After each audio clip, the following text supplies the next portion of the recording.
Esta es una producción de Grupo Fórmula. Encuentra más contenido como este en radioformula.mx. Infancia en nuestro país, a quien le agradezco mucho tomar esta llamada telefónica. Muy buenas tardes. Buenas tardes, Pepe, gracias por esta oportunidad. Juan Martín, te agradezco mucho. ¿Qué es lo que está haciendo mal la autoridad de la Ciudad de México? ¿Tú crees que los medios de comunicación somos responsables de las pifias y los errores cometidos por la autoridad, que saca del archivo algo que criminaliza a la víctima y recriminaliza a la familia? ¿Tú crees que los medios somos los culpables de la revictimización, como está diciendo el gobierno de la Ciudad de México? Mira, lamentablemente, Pepe, lo que estamos viendo es un método y un patrón ya de actuación de las instituciones, ni siquiera solo de la Ciudad de México, de cualquier gobierno, tanto federal como en las entidades federativas, que consiste en minar la credibilidad de las víctimas y de las familias cuando hay reclamos, filtrando información del expediente. Solo te recuerdo la adolescente que denunció violación de un grupo de policías en Azcapotzalco y se filtraron imágenes que ponían en duda su testimonio y se estuvo cuestionando su conducta, la hora en la que estaba sola. Es decir, hay un método ya bastante conocido. El caso también de la semana pasada de la joven Ingrid, no solamente víctima de feminicidios, sino de mutilaciones, y cómo se permitieron filtraciones no solamente de las imágenes, sino de su vida personal y horarios.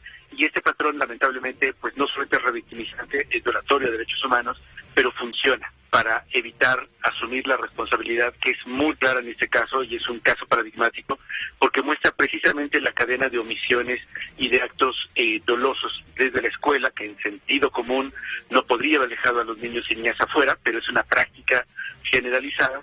La Fiscalía, que retarda el proceso de denuncia y además, Pepe, hay que decirlo, viola la ley porque desde 2016 la ley de desaparición establece en el capítulo 2 que no se requiere carpeta de investigación para iniciar la búsqueda, es inmediata. Y también establece que tiene que haber un protocolo único de búsqueda. Por eso me llama la atención, Juan Martín, me llama la atención que nos diga la jefa de gobierno que la denuncia se presentó después de 12 horas o más de 12 horas después de ocurrido el hecho de la desaparición de la pequeña. Eso es lo que me llama la atención. Sí, y también llama la atención las diversas acciones que se han anunciado, como que ahora la Secretaría de Educación Pública tiene una implicación directa en la alerta Amber. No conocemos el documento oficial, es importante que lo pongan a disposición porque hay un poco de duda respecto a si la Secretaría de Educación tiene competencias legales para una tarea que corresponde a una fiscalía. Y muy preocupante, Pepe, lo que se está manejando en medios, tampoco conocemos el documento oficial, pero ese dicho de que si los padres o madres no llegan en cierto tiempo, va a participar la Secretaría de Seguridad Ciudadana, pues ya quiero ver a los niños arriba de las patrullas, que habrá muchos, y la experiencia vivencial de esos niños llevados en una patrulla a un ministerio público.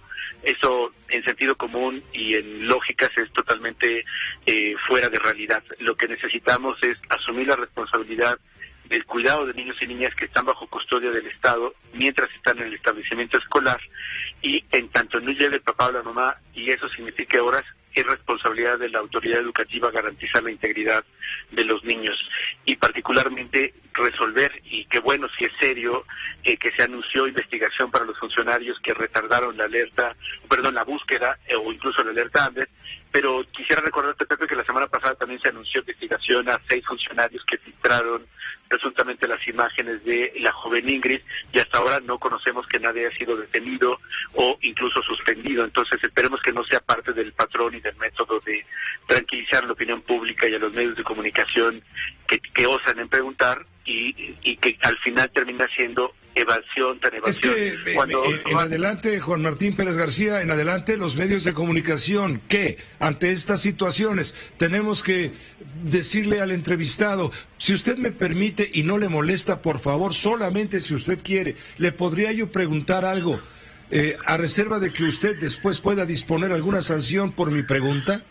Efectivamente, que cuando claramente la tarea del periodismo es verificar lo que se está diciendo, y como se está aparentemente planteando cosas que no tienen sustento, como tratar de demostrar una búsqueda que no hay manera de demostrar que se hizo, pues obviamente esto va a llevar de un atolladero a otro. Yo creo la insistencia que hemos hecho es que es importante recordar a la jefa de gobierno que ella por ley de la Ciudad de México, es presidenta del Sistema de Protección Integral de Niños y Niñas de la Ciudad de México y que no ha ido a las sesiones de este espacio de coordinación de la política pública. Estas acciones que están anunciando están siendo, pues, no sé, de conferencia de prensa, pero no están pasando por el canal institucional que establece la ley, que es este Sistema de Protección Integral de Niños y Niñas. Recordar también que es mucho mejor reconocer los errores, sancionar a aquellas personas que omitieron intencionalmente y afectaron a las víctimas y hacer una pausa y tomar decisiones serias que sean sostenibles, porque de otra manera pues estaremos hablando de esto y de nuevas acciones en un próximo drama, porque como no se cambian las cosas de manera sustantiva, pues se repetirán tristemente los escenarios de violencia y de víctimas. Bueno, tú me comentabas que si hay algún cambio, bueno, no hay un documento, me refiero a la Secretaría de Educación Pública, no hay propiamente un comunicado oficial de la Secretaría de Educación Pública, pero sí hay una información, según la cual esta escuela primaria Enrique Rebsamen, que es en el turno vespertino, que está ahí en Xochimilco, donde estudiaba Fátima Cecilia, reanudó ya clases con nuevos protocolos de seguridad. La dirección difundió entre los padres de familia que debían acudir con una copia de su credencial de lector, los datos de su hijo y fotografía con datos completos de 2 personas más autorizadas para, en dado caso, recoger a los niños. 2 personas más. Acreditar a 2 personas más. Como cuando vas al reclusorio a ver a un pariente que está ahí tras las rejas, bueno, pues tienen que pedir autorización para dejarte entrar a verlo. Y la persona que está recluida es la que autoriza que tal o cual venga. Bueno, no es el caso de un niño de 7 años, una niña de 7 años, pero es un protocolo parecido. La directora del matutino de la escuela, Enrique Rebsamen, dijo que se les va a entregar una credencial que será la única autorización para que los niños puedan salir de la escuela. Pues ahora permanecerán en el patio. Aunque llueva, ni modo, el gafete va a contar con los datos y las fotografías de las únicas personas autorizadas. Algunas personas, Juan Martín Pérez García, han mostrado su inconformidad debido a que solo se les dijo que trajeran esa información sin niños, pues habría una junta y no se reanudarían las clases. Algunas madres celebraban este cambio de protocolo, pues explican que así pueden tener más tranquilidad de que sus hijos van a estar a salvo, y por ahí es lo que se ha dicho, no de manera, digamos, institucional por parte de la Secretaría de Educación Pública, pero sí como un remedio inmediato luego de lo que sucedió en esta primaria Enrique Rebsamen en el turno vespertino. Pues mira, Pepe, creo que reitero un poco que es un poco extraña la manera, porque tenemos miles de escuelas que son responsabilidad de las autoridades de la Ciudad de México, y una acción como esta puede ser benéfica o no, requiere un proceso y requiere sobre todo hacerlo con la participación de niños y niñas. No son muebles, no son paquetes de archivo, son personas que tienen que decidir también sobre los temas que les afectan, y esto pues claramente no se está haciendo, y es una respuesta más hacia la presión mediática que creo que pues obviamente no va a ser sostenible.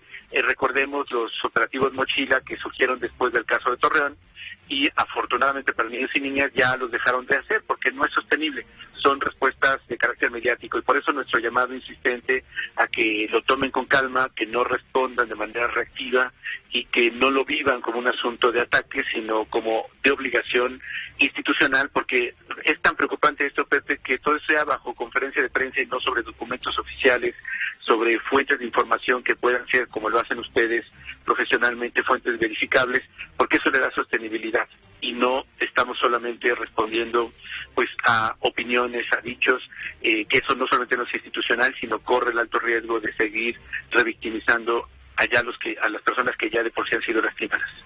Juan Martín Pérez García, te agradezco mucho en tu calidad de director de Redim, la Red por los Derechos de la Infancia en México, por haber colaborado en esta ocasión con estos comentarios. Y si quieres, dejamos pendiente, por favor, el tema de la revisión de la operación Mochila, con la que tú no estás de acuerdo. Esto a raíz de lo que sucedió en Torreón, Coahuila, en la escuela Instituto Cervantes, allá en Torreón. En fin, una verdadera tragedia. Sé que tenemos puntos de vista diferentes, pero el que importa finalmente es el tuyo. Ojalá nos permitas buscarte nuevamente para entrar a fondo con autoridades de la propia Secretaría de Educación Pública, porque tú metiste también el tema de derechos humanos, violación de derechos humanos de los niños, etcétera. Hay que ver hasta dónde puede llegar esto, porque también es muy, muy importante, y ahí sí coincidimos plenamente contigo, contigo. Juan Martín, muchas gracias. Gracias, Pepe. Muy buena tarde. Gracias. Esta fue una producción de Grupo Fórmula. Encuentra más contenido como este en radioformula.mx.